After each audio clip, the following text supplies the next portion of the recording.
episode, which was episode 12, because quite frankly, it felt like a filler episode. It was really nothing going on. But that episode did have me bawling. When Miss Nell went to go see her mother and her children and her husband, that part just had me bawling. Okay, I was in here crying. For those of y'all who don't know, I recently lost my grandmother as well. So that episode was just, And and after that, I said, I really ain't doing no review on this episode, because I am not about to be sitting up here crying on camera. So I skipped last week's episode. So let's go ahead and get into the review for this week of Love and Marriage Huntsville, season 9, episode 13. Now I was trying to figure out how many more episodes they got coming, because child, okay, it's kind of getting redundant at this point. But from the looks of it, it's 3 episodes left, and those 3 are the reunion. Why they need a 3-part reunion, I don't know. Hopefully it's well worth our time. But quite frankly, I'm really ready for this to be over with. I did see that there's going to be a new season of Ready to Love starting in February. So y'all look out for those reviews, because I will definitely be doing Ready to Love reviews. Okay. So this whole bachelorette party for Miss Nell,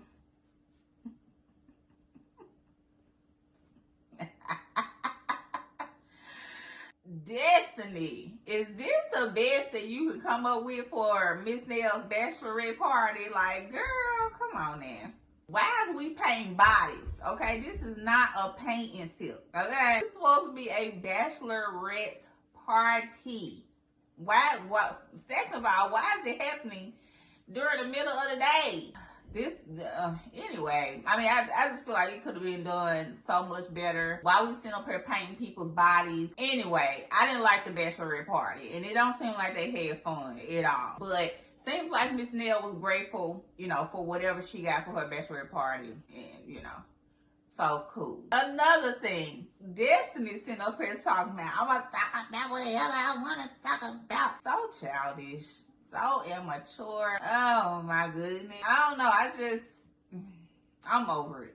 I'm over it. Because she was doing way too much for no reason. First of all, why you even walk in between Tisha and Sonny?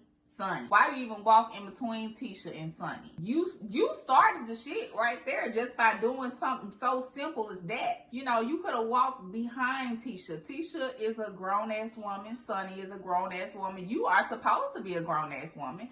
So why are you walking between them? Because you don't want Tisha to talk to Sonny. And if I was Sonny, I wouldn't even came to this shit. Like, for what? Why is Sonny even showing up at this point? Why, ma'am? You already know it's gonna be some bullshit. You already know Destiny gonna be in her feelings. I will not be studying none of this shit. Okay? Why is Sonny even showing up at this point? Because anyway, I would have respectfully declined Miss Nell's offer for me to come to this boring ass bachelorette party in the first place. Anyway.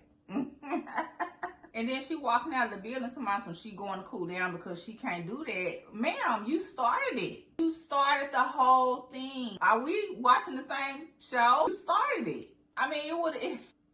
And then Miss Nell's niece or whoever they was saying that Destiny ate her up. No, Destiny did not eat her up. Destiny looked like a complete ass. Destiny Destiny looked like a complete ass. Okay, she made a complete ass of herself over someone else that she's not with or no longer with, and blah blah blah, and bloopy bloopy blue. It was just unnecessary. Like, I don't think these girls understand that letting people know that they can't get you riled up shows them that they don't have no control over you, period. In no way, shape, or form. Mentally, physically, spiritually, emotionally, financially, nothing. You doing all of this shows her and everybody else in the world that these people have or still have some form of control over you. And I don't care when this was filmed or how old it is, or if Destiny saying that she's this old, I'm over it now. No, you're not. No, you're not. And her sitting up here talking about she gonna dog walk somebody. Such a fucking kid. Girl, I put my money on Sonny. Okay? If I had to bet between the two of them of who was going to win this goddamn fight, if they was to get into a fight, my money is on Sonny. Hands down. Cause she way too calm. And those be the ones, okay, that really be the crash outs. Not this fake outrage crash out that Destiny sitting up here doing. The only reason why Sonny spoke on the situation was because you did something so small and mundane, like the child that you are, and walked between her and Tisha. Stopped for a second and looked at Tisha like you don't want her to be talking to Sonny. That is the only reason why Sonny even brought Tisha down to even tell her, y'all need to hold y'all friend accountable because she full of shit. Otherwise, okay, she about wouldn't even said shit about you or about the situation at all. You started this, just like you start every situation that you have been attached to. Now, Miss Nell and her husband's wedding is so pretty. It's so beautiful. I love the colors, okay? Martell, oh, that man miss him some Nell, okay? He miss him some Mel. Martell miss him some Mel, okay? He just couldn't help himself. And I'm glad that she gives him none of the attention that he seeks and that he looks for when it comes to any situation, because that really bothers him. I mean, honestly, I feel like sometimes you have to keep that distance or that energy with exes, because if you just let me try to break this down a little bit. With an ex, if you try or you just are naturally who you are, whether they're an ex or not, and you come in and you speak in, and you kick in like you would just with a regular everyday person or a friend or whatever, right? When it tends to be an ex in that situation, they take that little thing that you do, even if it's something small as speaking or, smiling or laughing while they're in the presence, they take that little thing and run with it. So now, just because you're being nice and just genuinely being you, they want to take it as a green light for them to possibly start back talking to you again or texting you or calling or whatever. And that's not the case. Like, I'm genuinely just being nice. I'm just being myself in this moment in time because I'm an adult. I shouldn't feel like I have to be ice cold whenever you're around or whenever you're in a situation. But you can't be like that with them because you give them an inch and they take a mile. Okay, so I personally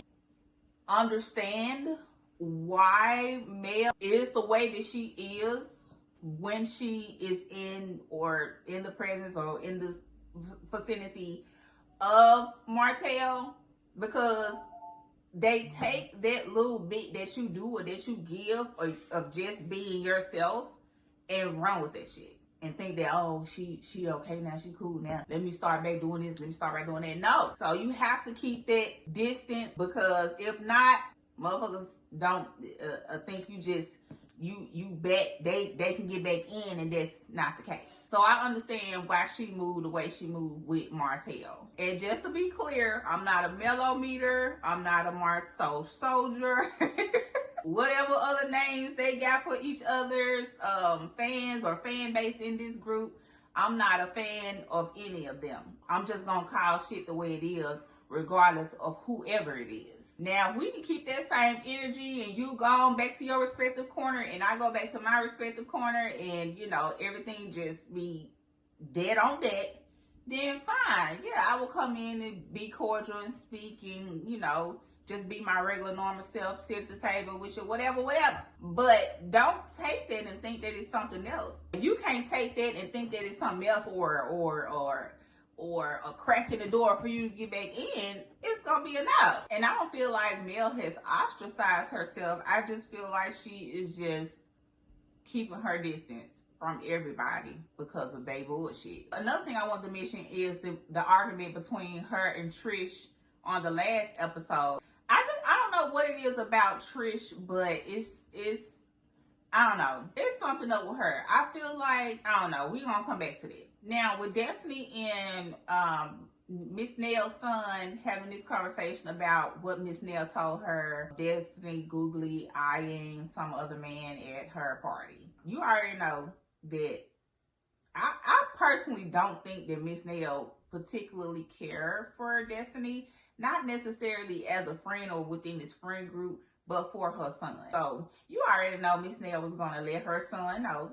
okay, that's her baby, regardless of however old he is, of what happened or what she personally feel about Destiny, and if he should be, you know, or things that he need to be careful about while dating her, i.e. the whole, you know, googly eyeing of the man at her party, which, you know, I personally didn't see was a big deal. And then her at the Bachelorette party going back and forth with Sonny. Those to me are red flags as a mother, just me personally. Those are things that I would warn my son about as well. I feel like Miss Nell's son probably need to keep his good eye on Destiny, because it seems like to me she's another person along with Trish that is going through some things right now in her life and really need to be by herself. And that's the same way I feel about Trish. I feel like Trish needs to be by herself. And I feel like Ken needs to allow her the space to do that as well. And speaking of Ken and Trish, whole little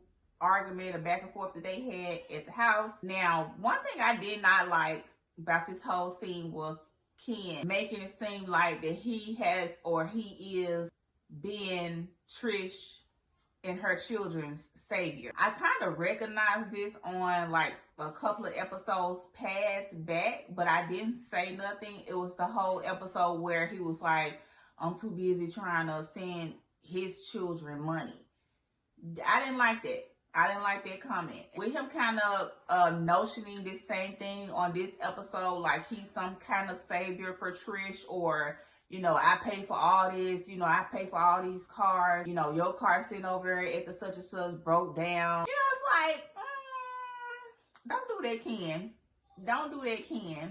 Now, I'm with you when you're right, but don't do that, because nobody has forced you or made you or put you in this predicament, okay? You chose to be with Trish. You chose to be with everything that she comes with, even with her being a little liar. Okay, so don't put her on Front Street like that in front of the cameras, in front of the world, because of something that you personally chose to do. You knew what it was and what she came with when you got with her. So don't do that. But I still think Trish is full of shit. I still think and feel that Trish is full of shit. So, but no, don't do that, Ken. Even though I agreed with Ken's whole argument, you know, of the Marquez situation, and her saying that she'll take him back in a heartbeat, and while she was with Ken, and also the whole, you know, her not being straight up and honest with Ken about Martell, the Martell situation. I agree with the whole argument, okay? That's just that one part I'm like, okay,